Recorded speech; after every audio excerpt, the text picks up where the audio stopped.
All right, so Google just shared their official best practices around optimizing for AI.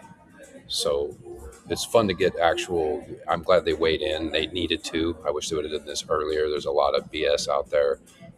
It's also the Wild West. Everyone's experimenting. So no surprise here. They really mention and encourage that AEO is just SEO with a few key distinctions, which a lot of people have been, you know, saying that. I think any reasonable person already thought that. I don't know what the real debate is there. They define RAG and query fan out, which is useful to read about if you're unfamiliar. They really hammer this non commodity content. I mean, the top of funnel content is just totally cooked. There's not much of a reason to be creating that now with LLMs can just assemble those answers on the fly and nobody's going to click through to your website. So providing a unique point of view is a big deal. Um, you see the kind of content that does well, or like hot takes, that kind of thing. But having a stance as far as the way your company works, or whatever it is you happen to be writing. Obviously, I work in B2B manufacturing type stuff. Non-commodity, organizing in a way that helps your readers. So they go on in myth busting to talk about chunking as breaking everything into tiny pieces. But then here they have this thing about people generally appreciate it when web pages are organized into paragraphs and sections with headings that provide clear structure to navigate content. Um, to me, that's kind of chunking. And the way the LLMs vectorize your content and represent it in latent space, they're going to chunk your text. So anyway, a little slightly conflicting, but maybe not. At images and video, I'm recommending video for everything for people now. It's pretty clear. These systems are really good at what's called multimodal search. So focus on what they want. This is not just spinning up 14 billion pages for every keyword variation. If you're using generative AI, they're fine with you using it and have guidelines that are pretty reasonable about being accurate, reliable, helpful.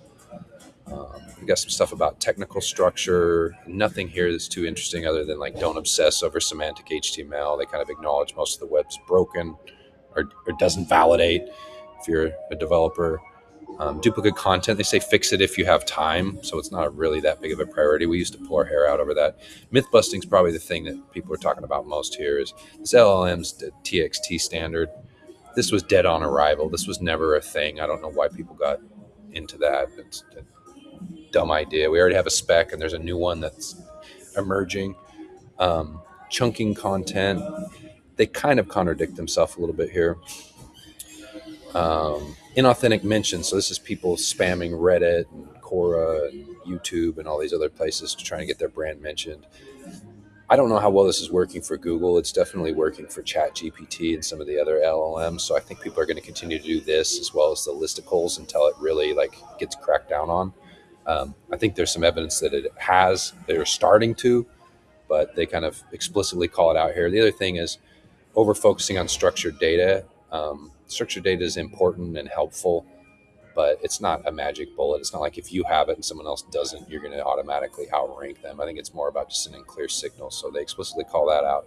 The other thing they do is they say we should start thinking about how we provide experiences for agents acting on users' behalf. So I think this is pretty clear. This is where the web is headed, which is kind of weird, but they definitely bring it up multiple times. This explore agentic experiences, and I know they're rolling out stuff for this. One interesting thing that they do, it's not explicitly a format they support. Maybe it's included under the file types under text, HTML. I thought it was interesting on their blog. They have a copy as markdown and as a view as markdown. They say you don't need to serve anything in special formats. We support lots of different formats, but then on their own site they do that. I found that interesting. But anyway, it's a solid article. Nothing surprising, but it's good to have them officially come out and say this. So this is being analyzed through all the SEO people, and everyone's got their takes on it. But pretty standard. Not anything really new here.